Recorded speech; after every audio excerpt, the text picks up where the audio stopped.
Bueno, hola a todos y bienvenidos al Club de Cultura Histórica. Estamos acá para charlar, nos juntamos, el club se juntó, para hablar de historia, por supuesto, para hablar de cultura también, y vamos a contarles, vamos a ponerlos en conocimiento de las cosas que investigamos nosotros también. Así que hoy Renzo nos va a contar sobre su tesis de doctorado. ¿Querés contarnos y presentarte y contarnos de qué se trata tu doctorado? Bueno, sí, hola a todos. La verdad que está bueno también tener estos encuentros para que nosotros mismos reflexionemos un poco sobre lo que estamos haciendo, lo que estamos investigando. Mi tesis se llamó El historiador José Luis Usanich y su obra, su contribución a la producción, difusión y circulación del saber histórico en Argentina entre 1925 y 1959. Es el momento en que este historiador de Santa Fe, José Luis Usanich, se da a conocer al público como historiador, ¿sí? A través de sus escritos en 1925, y 1959 tiene que ver con la fecha de su muerte. Bueno, ¿y para qué estudiamos la historia, la vida de un historiador? Mirá, para mí fue muy interesante profundizar en la figura, en la individualidad, si se quiere, de José Luis Usanich como historiador, pero a partir de ciertos interrogantes, ¿sí? Y consultando distintos tipos de fuentes que me permitieran reconstruir cómo se producía historia en la primera mitad del siglo XX, cuáles eran las interpretaciones respecto de ciertos temas como la historia de Santa Fe, el caudillismo. Claro, y en ese sentido, ¿se puede decir que los historiadores de ahora trabajan igual, diferente, parecido que los de hace un siglo? ¿Hay algo nuevo? ¿Cómo trabajaste vos? Bueno, este historiador? está buena la pregunta. Mira, hay algo de el momento en donde Usanich justamente comienza a darse a conocer como historiador, tiene que ver con un momento en donde se comienza, si se quiere, a institucionalizar y lentamente a profesionalizar la disciplina en cuanto a un método de exhumar documentos, seleccionar, ordenarlos, criticarlos, con la idea de, a través de esa metodología, acceder, si se quiere, a cierta verdad histórica, sin descuidar lo que también se entendía que era una función de la disciplina, que es esto de contribuir de alguna manera a consolidar una conciencia nacional. Y a mí me parece interesante ver también cómo opera esto en el caso de un historiador que proviene de un ámbito provincial, ¿sí? Entonces Usanich cumple con los requisitos. Él estudió abogacía, se formó como abogado, como la mayoría de los historiadores de la época. Era importante para los historiadores trabajar, conocer sobre las leyes, sobre el derecho. Sí, generalmente parten de estudios de derecho, de abogacía, y muchos, entre varios intereses, se orientan también por la historia, y los que tratan de desarrollar a partir de ahí una carrera, pueden elegir tratar de hacerlo según las reglas que se están formando en ese momento, porque todavía no están tan claras. Sí, en esta época lo que hay un consenso es sobre el trabajo de crítica documental, ¿sí? Y bueno, él está como formado bajo ese molde. Algo de eso, respondiendo a la pregunta original, algo perdura en los historiadores de la actualidad, me parece, esto de Los documentos. Claro, los documentos, si se quiere ahora un poco más extenso, la fuente, la importancia de las fuentes para hacer buena historia, científica, de calidad, es algo que perdura. Y también muchos de los trabajos de los historiadores de esa época, de la primera década del siglo XX, la primera mitad, son recuperados en la actualidad. Quizás, para algún dato, para algún acontecimiento, para alguna cuestión puntual, pero son recuperados, han sentado como una base que sigue perdurando de alguna manera. Bien, ¿y qué fuentes tuviste que utilizar o qué fuentes se utilizan comúnmente para conocer a un historiador, además de sus obras, ¿cierto? Claro, yo como lo titulé, el historiador y su obra. Claro. No me quería detener, no son dimensiones que se separen, sino que se conectan.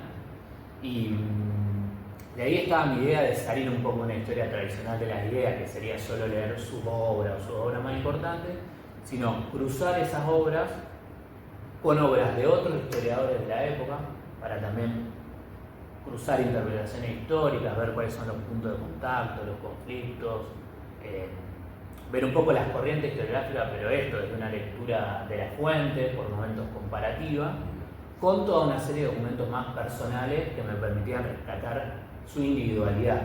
Como en ese molde de historiadores, bueno, no dejan de tener cada uno su individualidad, sus particularidades. Entonces ahí consulté también correspondencia, postales, papeles personales conservados por su familia. ¿Columnas en diarios también? Columnas en diarios, exacto. Se podría dividir, digamos, en fuentes éditas, si se quiere, e inéditas.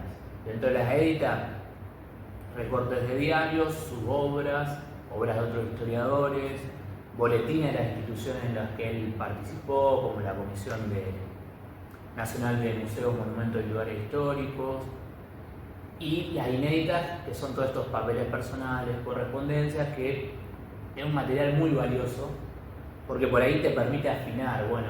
¿Él hablaba de sus obras? Él hablaba de sus obras, intercambiaba ideas con otros historiadores. También él tiene un rol muy interesante, que él fue traductor de viajeros.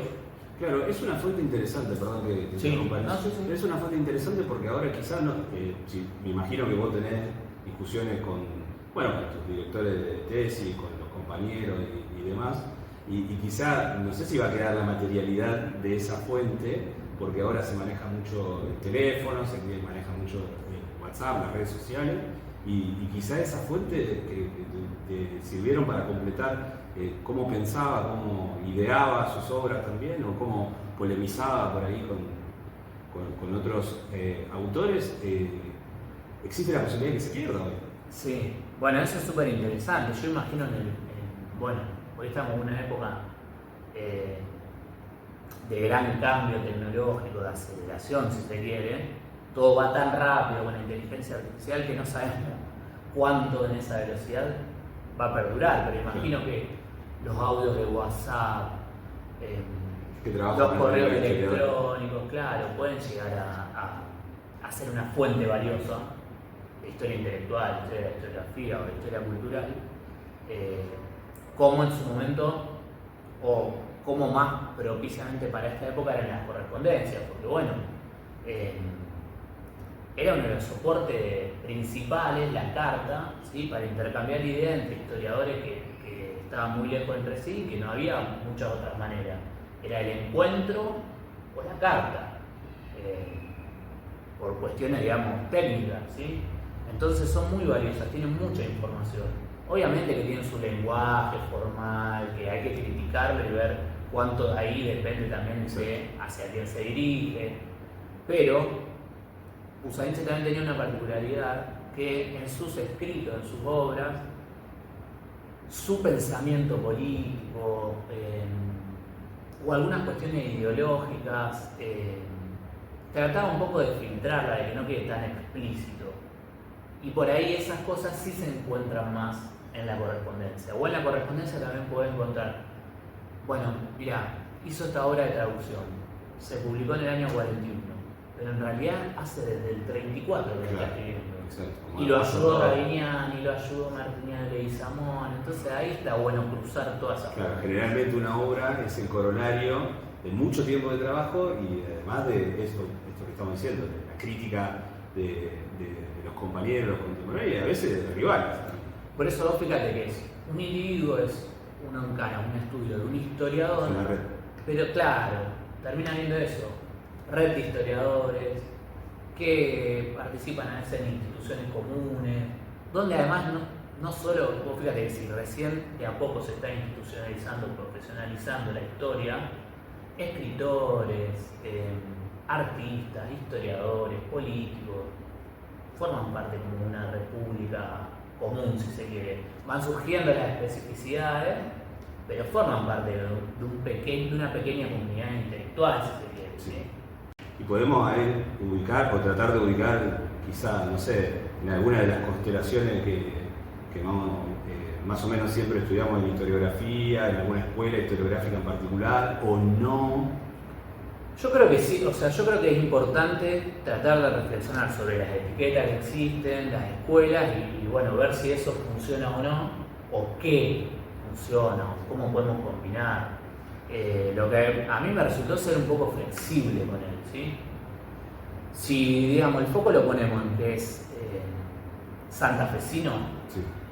uno ve que él responde a una tradición en Santa Fe. Es sobrino de Ramón Lazaga, que le escribió la primera historia de Valle. Materno, ¿cierto? Claro, exacto. Julia Lazaga era su madre, Ramón Lazaga era su tío, que escribió la primera historia de López, de base erudita, o sea, con pretensión de ir a los documentos, ¿sí? de dar un salto de calidad, si se quiere, en cuanto a lo existente previamente. Y bueno, en Santa Fe hay toda, o sea, hoy nos puede resultar quizás más común que está aceptado como héroe oficial, si se quiere, López, Claro. pero en este momento, fines del siglo XIX, primera década del siglo XX, eso se está construyendo.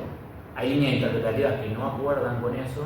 Y bueno, él viene de esa tradición, sí, de tratar de realzar al caudillo, a López, en este sentido, en el sentido de pensar los aportes de Santa Fe a la organización nacional, entonces López firmando todos los pactos, pero por otro lado supera un poco, a tono también con la historiografía que se empieza a practicar con Rabiniano, otro historiador del siglo XX, empieza a superar un poquito, no solo López, empieza una reivindicación más caudillista, la figura de Artigas, que por ejemplo había sido bastante denostada por el propio Lazaga, y eso en realidad hay como se va construyendo dentro de un consenso académico sobre el caudillismo, hasta se empieza a revisar un poco la figura de Rosas en estos ámbitos, y bueno, después de la década del 30, el golpe y todo lo que sabemos, todas las consecuencias que tiene a nivel cultural, político, y la emergencia del revisionismo rosista hizo que...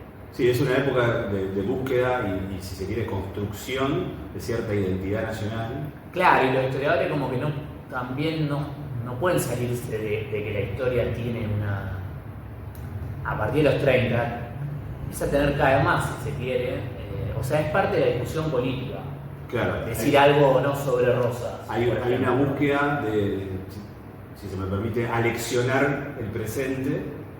Exactamente. A partir de estas figuras que tienen su peso, a veces provincialmente o a veces a nivel nacional. Claro, a mí lo que me resulta interesante, por ejemplo, vos lees antes de la década del 30 a Busaniche sobre Rosas, si bien él nunca en ninguna de sus obras al final se manifiesta como rosista ni revisionista, tiene una obra que por ejemplo se llama Rosas en la historia de Santa Fe, y es bastante amable en el sentido de, bueno, destacar que tanto López como Rosas eran aliados federales y que esa alianza además fue importante para ir consolidando un rumbo en esa confederación que se va construyendo. Sobre todo luego del fusilamiento de Dorrego.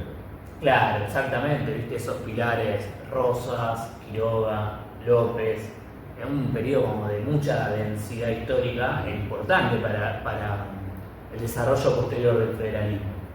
Entonces él como historiador destacaba, si se quiere, esto. Pero a partir de los 30, cuando ya se ve que escribir sobre Rosas tiene una connotación política e ideológica, es donde él publica sus obras, si se quiere, menos amables con la figura de Rosas o destacando más su aspecto represivo. Entonces son todas sus obras que destacan a la figura de Domingo Puyen, fusilado por Rosas en el 39, para contrarrestar el federalismo del litoral, que realmente quiere la organización nacional, del federalismo rosista, bueno, más porteño, más tirano, pero yo creo que él lo hace un poco porque está en esa encrucijada de la época. Es la demostración de esto que siempre discutimos o que repetimos hasta el hartazgo, de que los historiadores escriben con preguntas del presente. Exactamente. E incluso pueden cambiar sus preguntas a lo largo de su vida. Exactamente. Y la elaboración de esa respuesta también. Exacto. Por ejemplo, hay uno... Parece que la historia está inmutable y uno va y la encuentra y nada más, pero no, es no. con las preguntas y con Está la visión del permanentemente, presente. claro, permanentemente ese juego pasado-presente y también pensar, bueno, los problemas del presente, cómo se pueden resolver en un futuro y cuánto tiene la historia para aportar a eso. Él tiene una nota al pie de una traducción, ¿sí? Que dice, es una traducción de William McCann, un viajero inglés. Y en la nota, este viajero, digamos, pudo hacer negocio en la Confederación, tiene como descripciones de la época de Rosa, que uno diría no son de las más negativas, ¿sí? Y Busaniche, por ejemplo, pone una nota al pie, él como traductor. Para evitar torcidas interpretaciones, el autor deja constancia de su oposición a Rosas, como lo hizo en los libros Domingo Puyen, El Locro Francés, La Misión Puyen. Sí, pero otra cosa también que creo que le da interés es que aún en esta década del 30, donde él se posiciona, yo no soy revisionista, no lo plantea así, pero lo da a entender, en ciertos momentos valora, qué sé yo, como la posición de Rosas frente a las potencias extranjeras, no tiene problema en valorar eso, aunque pudiera ser leído de distintas maneras. Mantiene, si se quiere, cierta independencia en ese sentido de juicio, de criterio. Es un historiador bastante honesto en ese sentido. Y él se vio, decíamos de la relación, de esta red que se construye, él se vio involucrado en algún tipo de polémica, en una discusión con sus contemporáneos, historiadores. Bueno, vos sabés, en el caso de esto que veníamos hablando del revisionismo, si vos lees los primeros números de la revista del Instituto Juan Manuel de Rosas, que se crea en el 38, el Instituto, la revista se empieza a publicar en el 39, por ejemplo, Ramón Doll remite a Busaniche a estos libros sobre Puyen, bueno, y critica, dice el federalismo apresurado, critica de alguna manera esa posición fuerte rosista a quien asomara a hacer una crítica. Pero aún así dice, tiene puntos interesantes del federalismo y con cierta reserva sus puntos de vista son los nuestros. O sea, hay un llamado a podemos entablar un diálogo. Eso de arranque me parece interesante porque desmitifica un poco la década del 30 pensando, no sé, una guerra revisionista por un lado, liberales por el otro. Como si fueran bloques. Claro, como si fueran bloques, Revista Sur. Es lo que hablábamos al principio, no dejan de pertenecer a una comunidad pequeña de intelectuales donde dialogan. Y después sí él en Santa Fe, previo a esto, en la década del 20, a mediados de la década del 20, tuvo una polémica con Carlos Aldao, que era un historiador, no se autodefinía como historiador, pero también un abogado que era legítimo que escribiera de historia, era un intelectual, también traductor, de mucho renombre, también su apellido, ¿no? La sociedad santafesina, y discutieron en la prensa sobre el valor de López y los caudillos en la historia nacional. O sea que estuvo atravesado, ¿sí?, por ciertas polémicas. Bueno, y hay una pregunta más que me interesa saber, es el tema de cómo considerás vos que es el aporte de tu investigación a la historiografía y cómo dialoga con obras parecidas. Bien. ¿Qué te parece? Sí, está bueno. Mira, yo creo que un poco retomando esto que fuimos hablando, creo que el aporte es que estudiar casos individuales desde esta perspectiva, si se quiere, de cruzar tantos tipos de fuentes para reconstruir problemas de una época, porque yo en este caso quería ver, bueno, cómo son los vínculos entre, cómo se hace historia en la capital del país, en su institución, y cómo se hace en las provincias. ¿Qué pasa con los historiadores de provincias que ven a Buenos Aires como, a la vez como un centro de legitimación intelectual? O sea, yo me hice una serie de preguntas de ese tipo y creo que el valor es eso, que a partir de una investigación que profundiza en José Luis Busaniche, se reconstruye más una época que a la vez está atravesada por un montón de vaivenes políticos, ¿no? Porque Busaniche hace historia a partir del 25, empieza a dar a conocer su escrito y tenemos, bueno, todo lo que charlamos de la era del 30, ¿no? El surgimiento de los fascismos, la influencia que tiene el golpe de Estado en Argentina, cómo eso afecta a las lecturas del pasado, después del peronismo. Bueno, y entonces como un caso de un historiador individual, ver cómo navega un poco en esas aguas turbulentas, si se quiere, política e ideológica, creo que te permite volver a ese periodo con más información, con información más renovada, con perspectivas más renovadas, porque no fue lo usual en la historia de la historiografía centrarse en este tipo de figuras. Esto es algo que se viene haciendo más desde el inicio del siglo XXI, te diría, de ver las historiadores de provincias, de ver de hecho a las provincias como espacios legítimos de producción historiográfica. No es que no hubiera antecedentes, hay antecedentes en la década del 90, del 80 con por ejemplo, la obra de Bazán, o sea, hay antecedentes, pero el interés de profundizar, de hacer investigaciones doctorales, de realzar estas figuras de provincia menos conocidas, es algo de las últimas 2 o 3 décadas. Y lo que hace es que te permite ahora hacer historia de la historiografía mucho más diversa, mucho más compleja y diversa. Creo que una investigación de ese tipo, como humildemente, contribuye a eso. Entonces ahí ves que las etiquetas de revisionismo, liberal, peronista, antiperonista, en el sentido de que eso signifique, no sé, peronista, rosista, antiperonista, o sea, cuando empezás a explorar en profundidad los casos individuales, todo eso se desarma. Y creo que un valor como desarmarlo. Y a la vez creo que esto está bueno, o sea, tampoco pensar que cada figura es ¿cómo decirlo? Rescatar la individualidad de Usaniche, pero a la vez pensar que su individualidad se da en un contexto y en diálogo con otros autores. Exacto. No es una entidad que claro, a su historicidad. Exactamente, para también pensar, bueno, hasta qué punto la originalidad de los autores. No les quita esto de que hayan realizado aportes originales.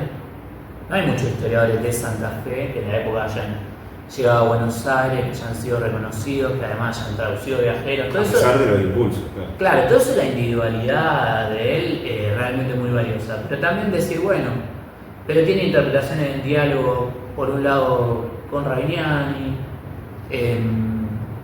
tiene algunos puntos de contacto con el revisionismo rosista, hay alguna diferencia. Para mí eso también es interesante, como reconstruir esas comunidades de historiadores, intelectuales.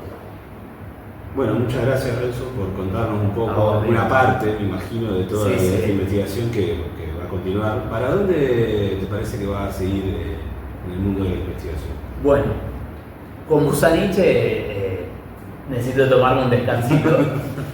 Fueron muchos años, pero igual tengo muchas ganas de esto, de difundir la tesis, en algún momento publicarla, y me gusta esto de dar a difundirla en otro formato, ¿no? Porque bueno, no deja de ser muchos años de trabajo, de investigación, de esfuerzo. Cuando uno escribe una tesis, por ahí hasta te agarran, digamos, bajones, bloqueos, y bueno, persistir un poco y haberlo logrado, tengo ganas como de darlo a conocer, creo que es valioso. Pero bueno, también está esto de seguir explorando otros temas. Yo creo que ligado a esto, a la historia intelectual, a la historia de la historiografía o a la historia cultural, como lo estamos haciendo un poco desde la página, esto de cultura histórica, pensar como los varios soportes, creo que voy a ir por ahí y sí, lo que me deja esta investigación es nunca descuidar lo provincial, lo regional. Creo que esa es una perspectiva de análisis interesante. Bien, me encanta la forma en que cerramos entonces, porque dejamos también un disclaimer de qué es lo que nos interesa a nosotros contar y compartir en este club de cultura histórica. Buenísimo. Así que muchas gracias. Gracias, amigo. Te toca ahora la próxima. Gracias. Nos vemos, un saludo a todos y muchas gracias por ver este video. Gracias. Buenísimo.